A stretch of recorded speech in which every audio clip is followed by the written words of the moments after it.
Jadi seperti itu. Itu adalah syarat-syarat wajibnya puasa. Selanjutnya, musannif ini akan membahas tentang syarat sahnya puasa juga. Wa amma syaraitu shihhah, adapun syarat-syarat sahnya puasa, faminha, maka sebagian darinya itu adalah al-islamu, Islam, beragama Islam. Wal aqlu, dan berakal, sama ya. Kama sabak, seperti halnya yang sudah lewat.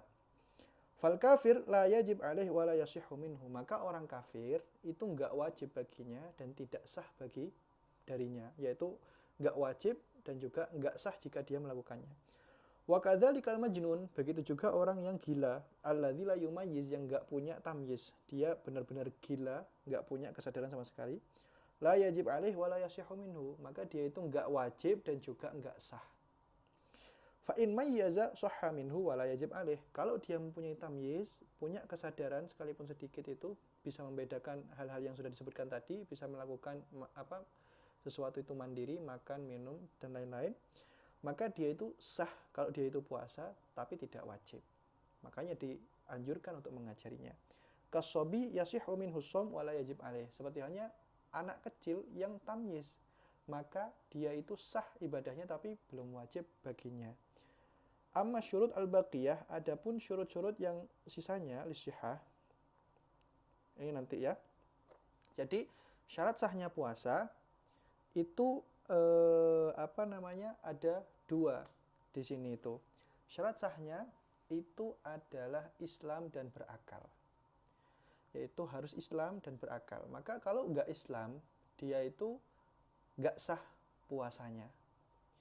Makanya orang kafir asli itu selain enggak wajib, dia itu juga enggak sah. Adapun kalau orang murtad itu dia itu wajib. Wajib baginya dalam artian dia terkena taklif, tapi enggak sah darinya. Makanya kalau orang murtad itu tetap puasa, di masa murtadnya dia enggak sah, karena syarat sahnya puasa itu adalah harus Islam.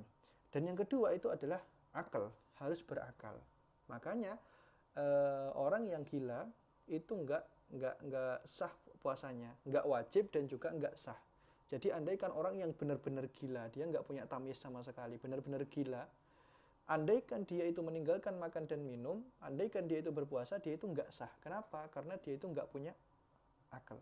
Jadi salah satu syarat sahnya itu puasa adalah berakal. Syarat itu juga merupakan syarat sahnya ibadah. Jadi ibadah itu kan merupakan taklif kepada kita. Taklif itu mukhatabnya, yang ditaklif itu adalah akal.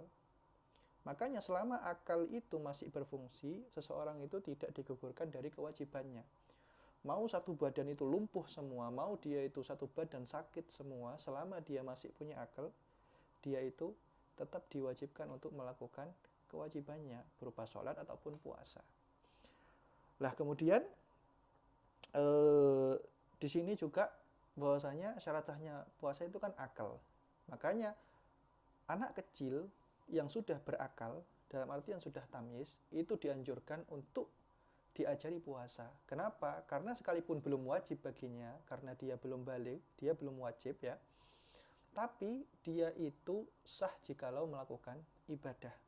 Anak kecil yang sudah tamyiz itu sah ibadahnya, dia dapat pahala, dia dapat ganjaran, sekalipun toh belum wajib baginya. Makanya anak kecil yang sudah berakal, tapi dengan syarat sudah berakal, harus berakal, karena berakal itu adalah salah satu syarat sahnya ibadah, salah satunya syarat sahnya puasa. Kalau belum berakal, maka nggak usah aneh-aneh diajari puasa. Semisal dia itu belum berakal, dia itu masih belum bisa membedakan mana makanan, mana yang bukan makanan, dia belum bisa apa-apa. Kemudian orang tuanya sok ngide, anaknya ini diajari puasa, nggak dikasih makan satu hari, itu percuma. Karena hal tersebut itu nggak dianggap ibadah, karena salah satu syaratnya ibadah itu adalah harus berakal. Kalau orang nggak berakal, dia melakukan ibadah, ibadahnya nggak sah. Bukan cuma nggak wajib, nggak sah. Jadi anak kecil, kalau belum berakal, kalian nggak usah ngide untuk nggak ngasih makan mereka dengan alasan mau mengajari mereka puasa. Kasih mereka makan. Karena sekalipun mereka puasa, sekalipun mereka nggak makan, nggak minum selama satu hari full, kalau mereka belum akal, ibadah mereka itu nggak sah. Selain nggak wajib, juga nggak sah. Mafhum ya? Tahu perbedaan antara wajib dengan nggak sah ya? Antara wajib dengan sah itu tahu ya kalian ya? Intinya seperti itu. Amma syurut al-baqiyah. Amma syurut al-baqiyah. Oh iya, ini tadi ya ada yang ketinggalan itu. Wa ya'muruhu walihu kama fis shalah. Jadi orang yang sudah yang belum balik tapi sudah berakal, dia itu diajarkan untuk puasa seperti halnya diajarkan untuk sholat. Jadi anak kecil itu kan katanya di umur 7 tahun diperintah untuk sholat, diajari untuk sholat. Ketika umur 10 tahun dia itu diperintah untuk sholat, kalau dia meninggalkan maka dipukul. Itu adalah sebagai bentuk latihan supaya nanti ketika dia sudah balik dia terbiasa. Sama, puasa juga seperti itu. Puasa ketika seseorang itu sudah tamyiz, sudah berakal, maka dia itu dianjurkan untuk diajari. Umur 10 kok dia nggak puasa, maka harus diperintah. Kalau dia meninggalkan maka harus dipukul. Sama seperti halnya sholat. Sekalipun belum wajib ya. Sekalipun di umur 10 dia belum balik. Tapi dia itu harus diajari sepertinya di dalam hadis kalau orang itu umur 7 diajarkan untuk sholat. Umur 10 diperintah untuk sholat, kalau nggak sholat dipukul. Puasa juga kayak gitu. Dia tamyiz itu ya sekitar umur 7 tahun kan, 6-7 tahun itu sudah tamyiz. Atau bahkan ada sebagian anak yang cerdas itu umur 5 itu sudah tamyiz. Masya Allah. Itu diajari untuk puasa, sedikit-sedikit. Nah umur 10 kok dia itu mampu untuk puasa, dia itu bisa untuk puasa tapi nggak puasa, diperintahkan terus dipukul. Kalau nggak mau, tetap nggak mau itu dipukul. Jadi seperti itu. Di sini nggak menyebutkan syarat sah itu adalah bulugh. Kenapa? Karena memang bulugh, baligh itu bukan merupakan syarat sah ibadah. Syarat sah ibadah itu hanyalah Islam dan juga berakal.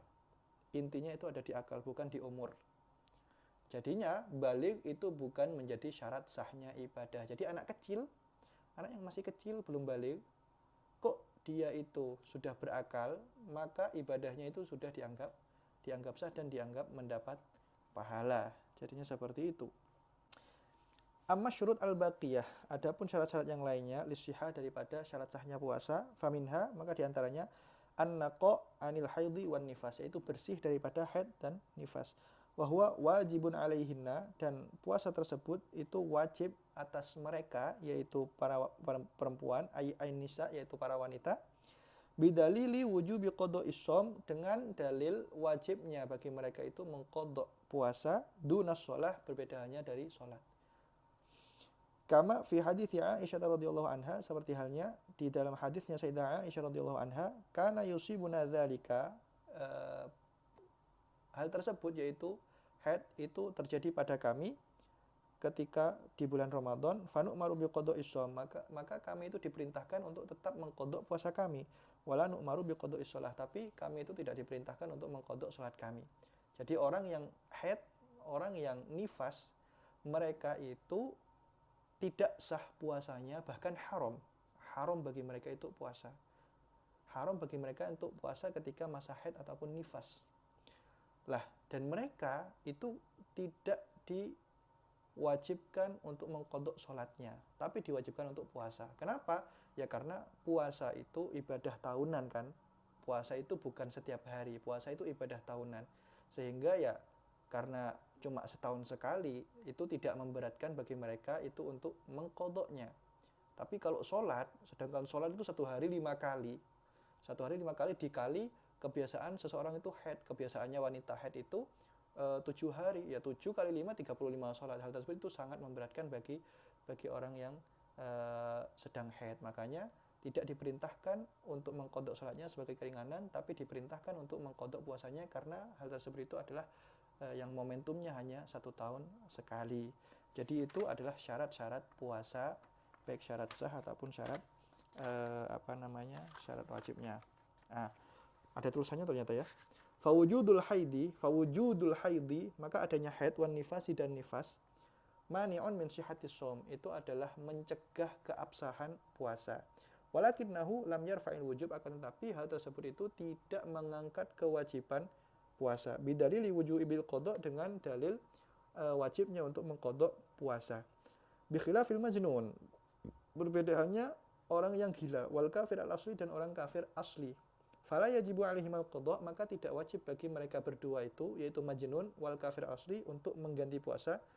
li'annahu ghairu wajibin karena puasa itu tidak wajib atas mereka aslan sama sekali. Memang pada dasarnya mereka itu enggak diwajibkan.